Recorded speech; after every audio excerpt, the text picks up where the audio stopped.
Hello and welcome back to War Thunder, and today we will have a Duck Talks number 16. And as background footage, you can admire the Soviet Lend-Lease P-63C5, which was an event aircraft. So, um, I had to play planes, not just for research purposes of the Su-6, but also I was so fed up with playing the Centurion Mark 10, which is just simply a terrible tank. I stick with this opinion until I land in the grave, or Gaijin will really adjust a lot of things to this tank. I have no idea what Gaijin has to change to make this tank good, or if Gaijin will change anything. Let's just say it's a bad tank. I will probably do, a tank review of the Centurion Mark III, which is one of my most beloved tanks in the British line, for a comparison, maybe in a few weeks.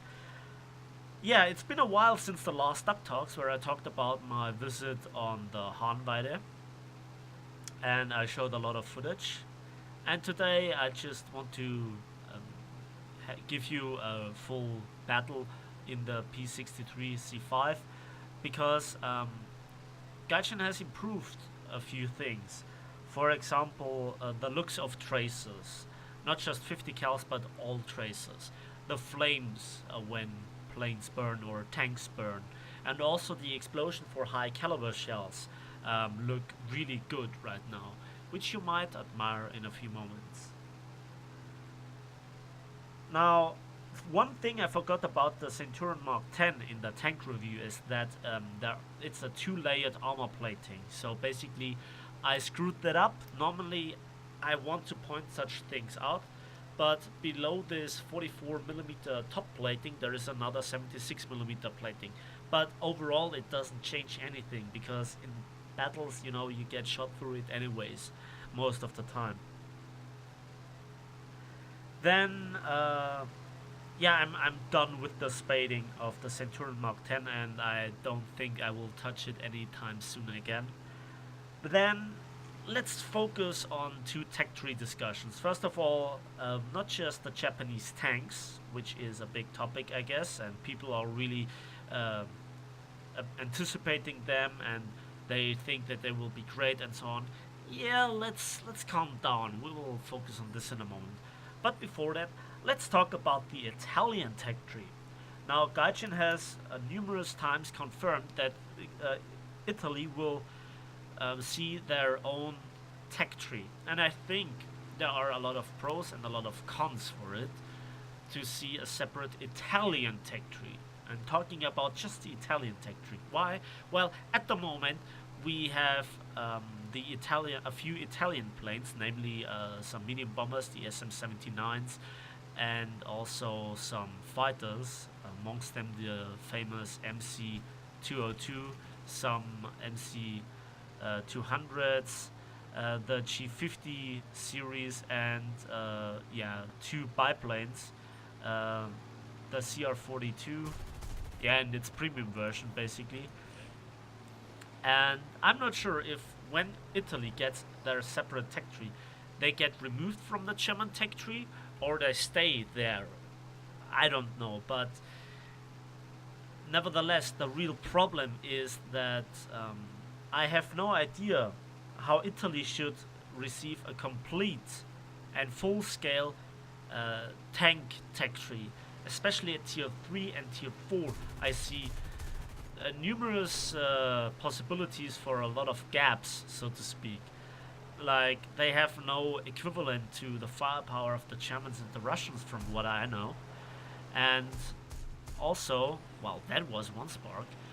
Talking about nice flashes. Um, you know, post-war tanks, I think, are not that much of a problem.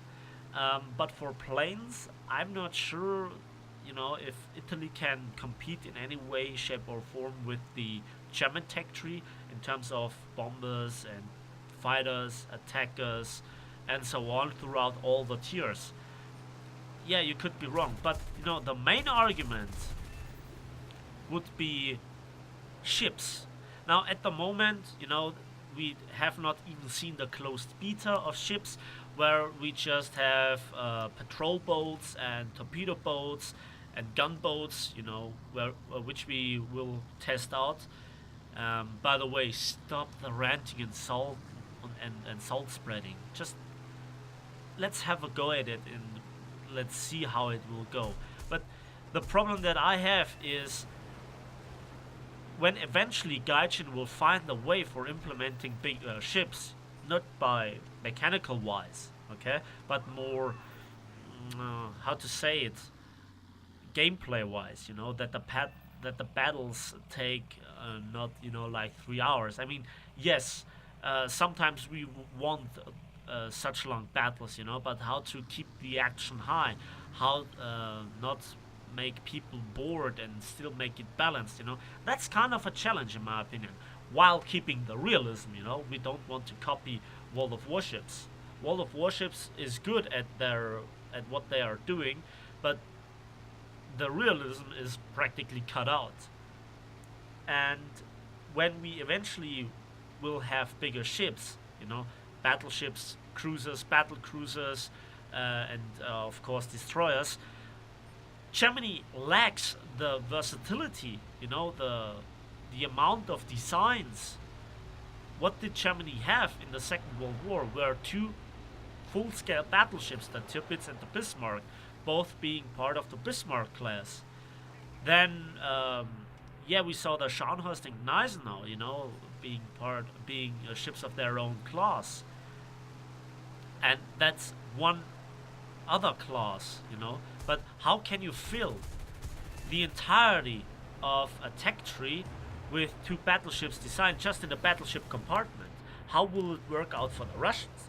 I don't think that we will have problems with the Americans and the Japanese, or yeah, maybe even the French. Therefore, I don't. Yeah, well, maybe the French will also have a lot of paper designs, but then probably the H-39 class. Two ships, I guess, were laid down.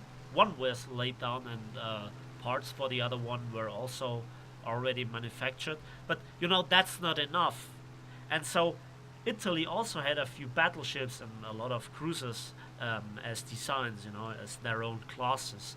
And I guess together with the German tech tree, you could, fill an entire tech tree without too much paper designs. Let's put it that way. So that's my con argument, basically, against the separation of the Italian tech tree from the German one.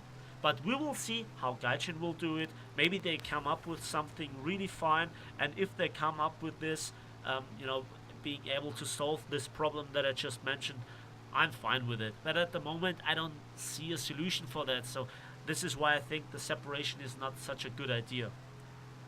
And that brings me to the Japanese tanks. Now, there are a lot of cons and pros for the implementation of them.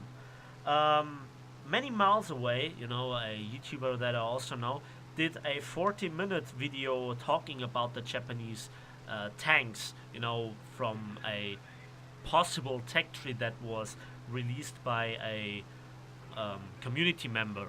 I will give you the link to his video in the video description, so check it out if you want further information on that. From what I've from what I've learned from this video, is that information on Japanese tanks are a bit odd. They are not easy to get, unlike the Germans or American or British tanks, therefore, where there are a lot of books about. But for Japanese tanks, yeah, not so much. Let's compare it to another game, and just take it with a grain of salt, because in World of Tanks, the Japanese heavies were close to breaking the game. This is not just, assuming that, but I saw not just a lot of videos from, a lot of YouTubers that are really into World of Tanks, such as Jingles and Quickie Baby, which I still watch because I enjoy their content. It's more like I talk to a lot of my former clan mates that now stopped playing War Thunder for numerous reasons, and they still play World of Tanks. And according to them, the Japanese heavies in particular just utterly destroyed the game because they were, in their opinion, implemented totally wrong. So Gaijin has to take careful steps when implementing the Japanese tech tree. And, you know, I haven't played World of Tanks in over a year, so I have never encountered the Japanese tanks at all, or at least the heavies. Um, and the next question is, how many paper designs will we see? Like, some of the heavy tanks are undeniably paper designs. And yeah, I'm really interested how Gaijin will implement that. Now, we already see a lot of paper designs within War Thunder. First of all, the mouse. Yes, the hull was constructed, the turret was constructed, but they never were fitted together. And then we also saw the E100. Yes, there was a hull constructed, and Gaijin basically put a mouse turret on top of this rare reward vehicle. And also the Panther 2, the 10.5 centimeter King Tiger, together with the Coelion. You know, there are a lot of paper designs. They were partially constructed, but still, technically they are pure paper designs. But I think they are there to fill big gaps in the German tech tree and also to keep up certain balance, if you know what I mean. Because at some point, the King Tiger doesn't have a chance against the T10M in that respect. Then, will we see a closed beta for Japanese tanks? We will see, but there hasn't been a word about that from Gaijin. At least I haven't found anything. And that brings us to the equality amongst all nations. And, you know, at the moment, for example, in simulator battles or realistic battles, we have mixed matches, we have set lineups, you know, and we don't have certain historical accurate events. Now, talking about historical accuracy with Japanese tanks, especially at higher tiers, yeah, it will be fun to see how Gaijin will deal with it. But what I want to say is, Germany is at the moment the only Axis tank force, and probably it is a good idea to implement the Japanese tanks to give Germany an ally, so to speak, in the fight against Soviet, American, and British tanks. So that's probably a con, I guess. And, taking that further, this might be also a pro argument for the separation of the Italian tech tree. But, it also could lead to a gameplay experience that I had in World of Tanks. It had nothing historical going for it. Too many paper designs, too many buffed and nerfed stats, and just a bunch of pixels running around. And yeah, and that brings me to practically the final part of this discussion and regarding Japanese tanks, and that would be, let's have a look at where War Thunder is going. War Thunder is steadily improving, not just graphically wise, but also game mechanic wise. The the 30% larger shells, reduced ricochet chance, to make it in a nutshell, is one of the best implementations in this patch, in my opinion. To bring back the T-34s in line, and maybe Gaijin is biting two big bites of the historical accuracy cake, so to say. What do I mean by that? Well, we have at the moment 5 nations. We have for all 5 nations airplanes, for 4 of the nations tanks, and we will see eventually boats or ships. And we will also see the implementation of the Japanese tanks. This is a lot of work to do, and at the moment, a lot of people that have a lot of knowledge about Gaijin say that the developer team is just simply too small with the current state of the game to keep up the workload they have to work up. And so I don't know if if the problems that we see in the game for the developers not keeping up with the workload, so to speak, will increase. But you know, I'm not an expert on this. I just wanted to mention it so that you guys know maybe too many requests of different nations, separated tech trees, and so on might not be good. We could, you know, make it even more spicy and say we want a separate, I don't know, Australian tech tree or a Swedish tech tree, and you know, at some point we will have a lot of paper designs, maybe too many paper designs, of which the forces of the or the real designs of the Second World War, for example, have really a problem dealing with, and then we will end up with something like World of Tanks, which is just a clusterfuck in my opinion. Now to the final part of the Duck Talks, I guess, and that is my current, or the update for the current state of my progression with the new patch. I've unlocked a lot of the lower tier stuff already and spaded it. As I mentioned, the FV4202 is also now in my hands and will be eventually respaded. Or spaded. I will respade a few tanks that Gaijin has added, you know, a few modules to, the M46 and all the tanks that I haven't finished, you know, the crew replenishment module on already spaded vehicles. For the German high tier tanks, it is a bit of a problem because I have like, what is it, 1,160,000 research points, you know, for all the new top tier vehicles. Der Raketenjagdpanzer 2 Hot, or is it that called? Yeah, Raketenjagdpanzer 2 Hot, the Leopard A1A1, and I'm just about to finish the grind on the Flakpanzer 1 Gepard. By, you know, playing some of the non-premium tanks, so I could progress faster, but I want to get those vehicles by spading the previous ones, like the Coelion, the Jagdtiger, the Leopard. If it plays exactly like the Centurion Mark 10, I need to go to the doctor and ask him for some heart pills because I can't take the awesomeness of this tank. Yeah. So that's the current state. They cost a lot of research points, so it will take a while. But overall, I have a good feeling on this patch.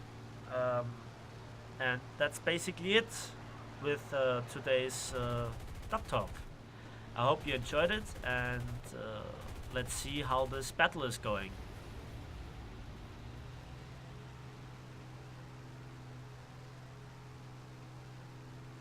And as you could see, I obtained 3 kills so far.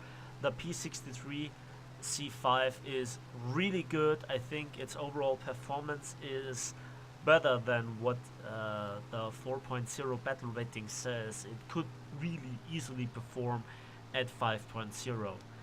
The top speed, the energy retention, the turning capabilities, the firepower. I mean, what is it? 58 shells for the 37mm cannon? That's a lot of firepower, to be honest. So, and I think this is the part where I have to do a little bit of cutting, because the final battle scene took a while and I'm not willing to let you watch me flying 10 minutes around without doing anything. So let's cut it to the final part. So we spotted, or I activated a blind hoarder for the location of the last enemy player. It is a bomber, and he is so far away, going for a landing on his airfield. I don't want to throw my plane away at this state of the battle, so I'm going for some ground units. I have enough ammunition left, so it's not really a waste. I want to get more out of this battle so that I can finish my grind on the Su-6.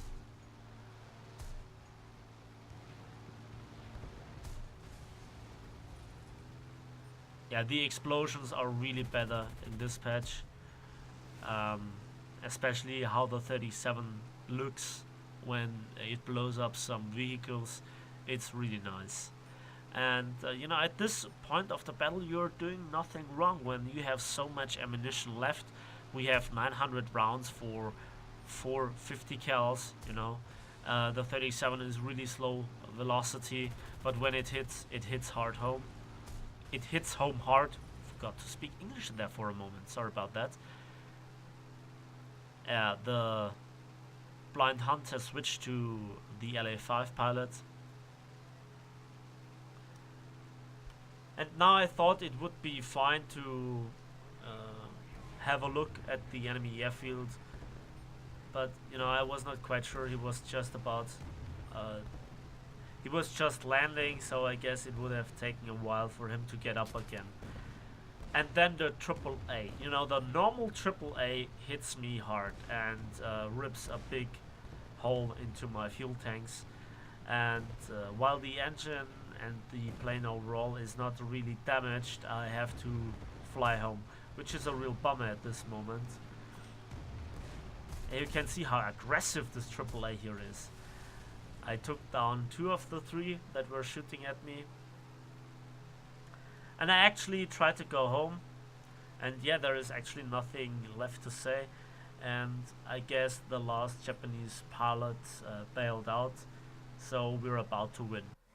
So, and there you can see the results for 3 aircraft kills, 9 ground units. I got nearly 100,000 silver lines and 16,706 research points for the vehicle. So that's a significant difference between realistic tanks and realistic planes. So anyways, that's it for today. Thanks for watching. Thanks for listening. Let me know in the comment section what you think about the topics that I just talked about. And see you on the battlefield and in the skies of War Thunder.